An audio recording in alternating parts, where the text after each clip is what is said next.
Hello mga ka-happy! Welcome back to my YouTube channel. This is me again, Ayn Oliveros from Happyans Vlog. Ang video po natin ngayon is most requested kasi marami nagme-message sa akin and then may mga nagko-comment din about sa Joyo application. So karamihang tanong sa akin is kung paano daw ba mag-task dito at ano nga ba yung mga ginagawa dito, kailangan daw ba ng agency. So yan po yung pag-uusapan natin ngayon, kaya keep on watching. And then sa mga baguhan po dyan sa aking YouTube channel, pwede po kayo mag-comment kung may mga katanungan kayo. Kapag alam ko po ay sasagutin ko agad yan mga B. At pwede nyo rin pong i-check yung aking playlist dito sa aking YouTube channel para makita nyo yung mga iba't ibang free earning app tutorial ko. At kung hindi pa kayo nakasubscribe ay mag-subscribe na kayo para updated kayo sa mga susunod kong videos. So mga B, dito kay Joyo application ay may dalawang klaseng task. Pipili lang po kayo kung ano yung gusto nyo. Pero bago kayo makapag-task dito or magkaroon ng task dito kay Joyo app, ay kailangan nyo po munang mag-join sa isang agency. So, pwede po kayong mag-scroll sa mga Facebook group, maghanap kayo or i-search nyo po sa Facebook Joyo App Agency. And then, may mga nagpo-post po dyan ng mga agent na nagre-recruit or naghahanap ng pwedeng maging host nila. So, pwede po kayong mag-join sa kanila, message nyo lang na mag-join kayo sa kanilang Joyo application. And then, sa pag-verify dito mga B, mayroon kayong choices kung gusto nyo na magla-live kayo or mag-o-audio live. So, sa solo live mga B is kailangan nyo dyang parang mag-audition. So, ganito po yung gagawin ninyo. Kailangan, pag nag-start po kayo ng live, ayan, lagyan nyo muna ng inyong cover photo or avatar. At kapag magla-live na kayo, may makikita kayo sa may taas na, ayan, record.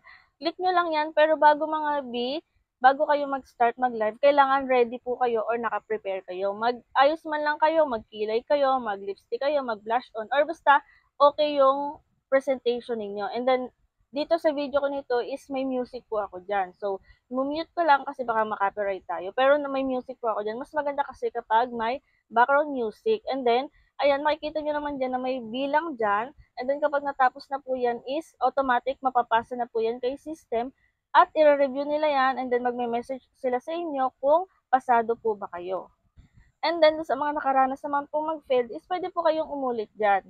And then, papasa nyo lang siya sa agent nyo at sila na po yung magpapasa sa admin ni Joyo App. So, ganon, sa mga newbie is 2 hours po kayong magla-live. 3K per hour po yung makiklaim nyo. Bali sa isang araw ay 6K points po yung inyong makiklaim. So, ganun lang po. Same lang din sa mga ibang application. Magsusolo live kayo. Pwede kayong mag-background music or makipagkwentuhan kapag may mga viewers. So, depende po yan sa inyo. So, may isa pa pong choices, yun yung sinasabi ko kanina na audio live.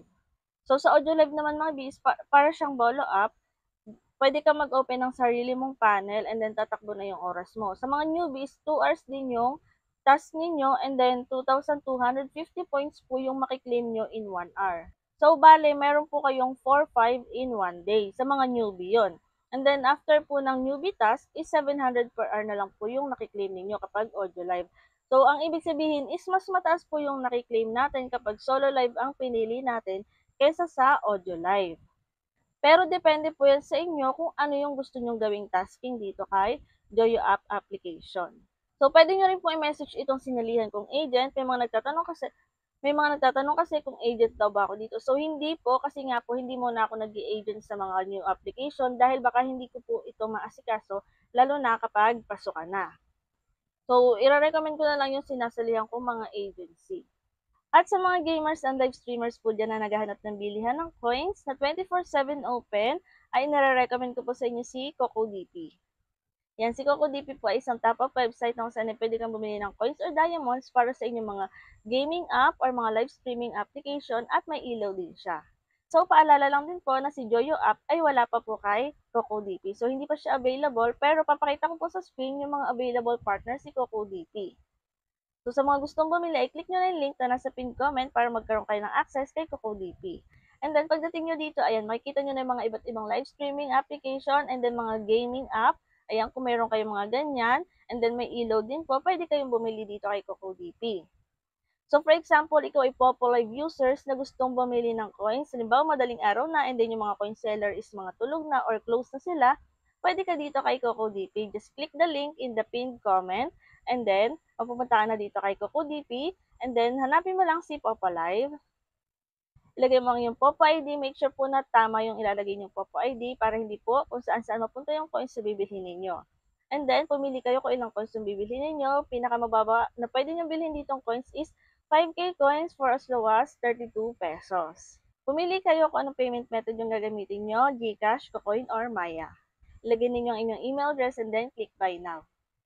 After nyan, mareredirect kayo sa kung anong payment method yung gagamitin nyo, for example like GCash, para mag-proceed po ng transaction. At kapag tapos na yung transaction, wala pang 1 minute, nasa inyong mga Papalive application na po ang inyong mga biniling coins. Ganun lang pong kabilis at pwede na kayo maglaro, makipag-trade at mag-pay lucky dito kay Papalive. Pwede nyo rin po i-follow si Coco DP sa kanilang Facebook page para makita nyo yung kanilang mga announcement, mga bonuses, discounts, and giveaways. So yun lang mga ka-happy, kung may tanong kayo, pwede kayo mag-comment or i-check yung playlist dito sa aking YouTube channel. Baka sakaling nandiyan na po yung mga hinahanap niyong tutorial. At kung hindi pa kayo nakasubscribe, mag-subscribe na kayo para updated kayo sa mga susunod nating videos. Yun lang and thank you for watching!